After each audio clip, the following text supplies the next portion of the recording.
Horror stories bye mister Singh channel को subscribe करें। इस चैनल को वही लोग सब्सक्राइब करें जो दुनिया की सबसे डरावनी कहानी सुन सकते हों। दोस्तों, आज मैं आपको एक सच्ची घटना के बारे में बताने जा रहा हूँ जो एक लड़की ने मुझे बताई है। वह लड़की मुझे बताती है कि हम पीजी में 3 लड़कियाँ रहती थी, मैं, दीप और सोनिया। दीप हम तीनों से सबसे डरपोक लड़की थी। कहते हैं ना, डर ही बंदे का सबसे बड़ा दुश्मन है। कुछ ऐसा ही हुआ। उस दिन कॉलेज में जल्दी छुट्टी होने के कारण हम जल्दी घर आ गई और शाम को ही खाना खाकर फिल्म देखने बैठ गए। क्योंकि सुबह भी छुट्टी थी, इसलिए हम देर रात तक फिल्म देखने का प्रोग्राम बनाया और टीवी के आगे बैठ गए। फिल्म बहुत डरावनी थी। दीप हमें कई बार बोल चुकी थी कि टीवी बंद करो, देर बहुत हो गई है, लेकिन हम फिल्म देखती ही रही। अचानक हमें एक अजीब सी गंध महसूस हुई, मगर हमने ज्यादा ध्यान नहीं दिया उस गंध पर। फिर अचानक दरवाजे को खटखटाने की आवाज आई। मैंने सोचा शायद मकान मालकिन आंटी हमें टीवी बंद करने के लिए कहने आई हो।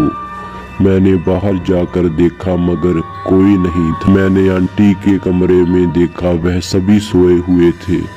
मैं जल्दी से दरवाजा बंद कर अपने कमरे में आई। जब मैंने दीप की ओर देखा तो वह मुझे अजीब से देख रही थी। मैंने सोनिया को बोला, सोनिया, दीप कैसे देख रही है मेरी तरफ। सोनिया बात को मजाक की तरफ ले गई। मुझे काफी देर तक नींद नहीं आ रही थी। मैं दीप के बारे में सोच रही थी।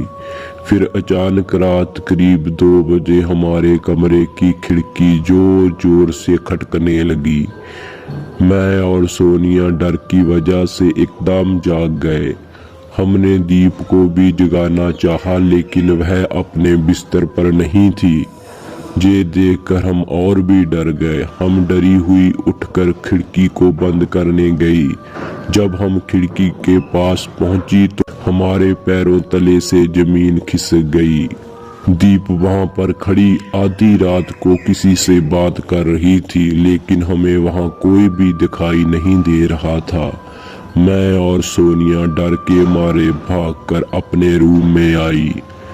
थोड़ी देर बाद दीप भी वापस आई और चुपचाप अपने बिस्तर पर आकर लेट गई। सोने से पहले वह ऊंची आवाज में बोल रही थी, वह वापस आ गया, वह वापस आ गया।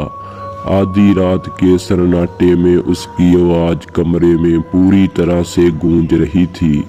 हम दीप की आवाज सुनकर और भी ज्यादा डर गई। मैं और सोनिया पूरी रात सो ना सके।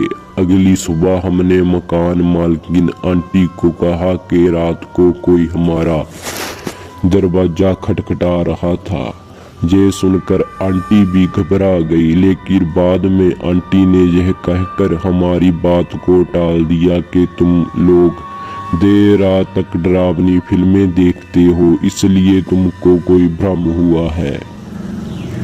मगर मुझे आंटी की घबराहट से ऐसा लग रहा था कि आंटी हमसे कुछ छुपा रही है। फिर हम अपने काम में लग गई, लेकिन दीप का व्यवहार कुछ अजीब हो गया था।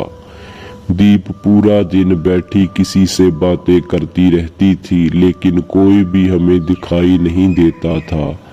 हमको अब डर लगने लगा था। दीप हमें ऐसे देखती थी कि जैसे वो हमें खा ही जाए। एक दिन मैंने घर को बदलने की बात की तो दीप गुस्से से बेकाबू हो गई और मेरे ऊपर हावी हो गई। मैंने दीप का ऐसा रूप पहली बार देखा था। अब वह आधी रात को खिड़की में खड़ी होकर किसी से बातें करती थी, लेकिन हमें वहां पर कोई भी दिखाई नहीं देता था।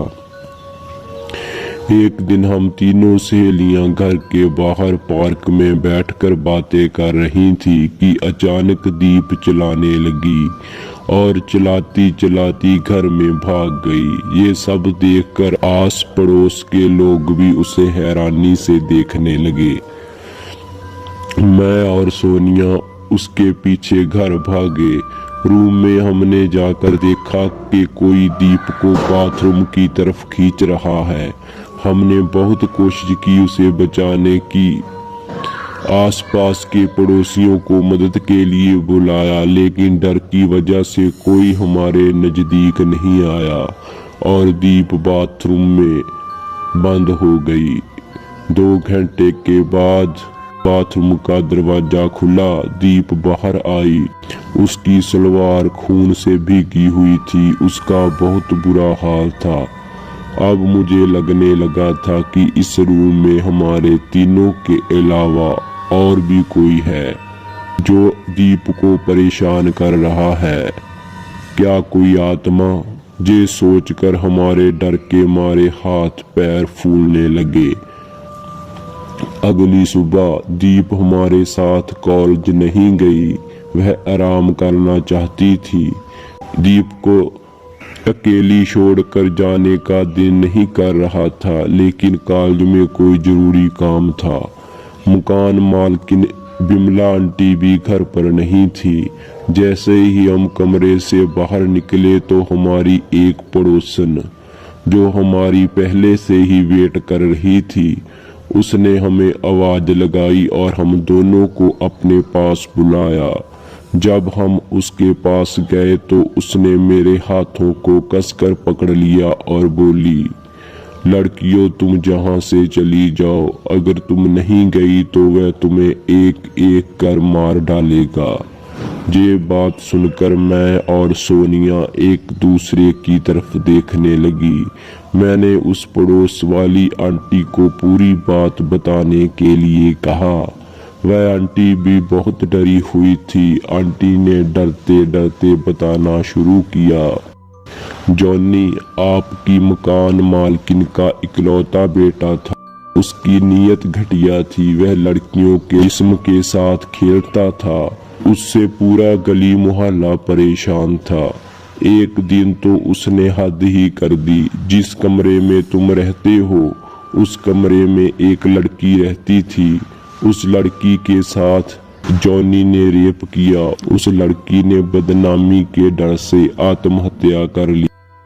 सोनिया ने पूछा, तो आंटी क्या दीप में उस लड़की की आत्मा है? आंटी बोली, नहीं बेटी, वह लड़की तो नेक दिल आत्मा थी। दीप के अंदर उस जॉनी की आत्मा है। ये सुनकर हम दोनों बहुत डर गई। आंटी ने बताया कि जॉनी को तुम्हारे बाथरूम में आग लगाकर उसकी मां बिमला ने जिंदा जला दिया था। जॉनी की आत्मा अभी भी हवस की चाहत में उसी घर में भटक रही है। लड़कियों तुम ये घर छोड़कर चली जाओ, नहीं तो जॉनी की हवस की भूखी आत्मा तुम लड़कियों का शरीर नोच खाएगी। फिर अचानक दीप की चीखने की ऊपर से आवाज सुनाई दी। हम दोनों भागकर ऊपर गईं।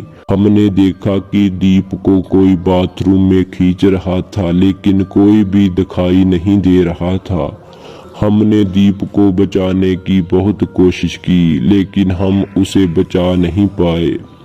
2 घंटे के बाद दीप की लाश को बाथरूम से निकाला गया। इसको खुदकुशी का नाम दिया गया। हमें पता था कि दीप के साथ रेप हुआ है और पहले भी उसका रेप कई बार हो चुका था।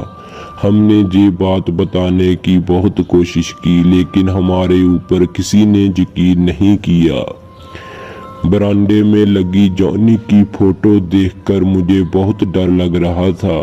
मैं और सोनिया उसी दिन वह मकान छोड़कर अपने अपने घर चली गई। ये घटना मुझे जिंदगी भर नहीं भूल सकती।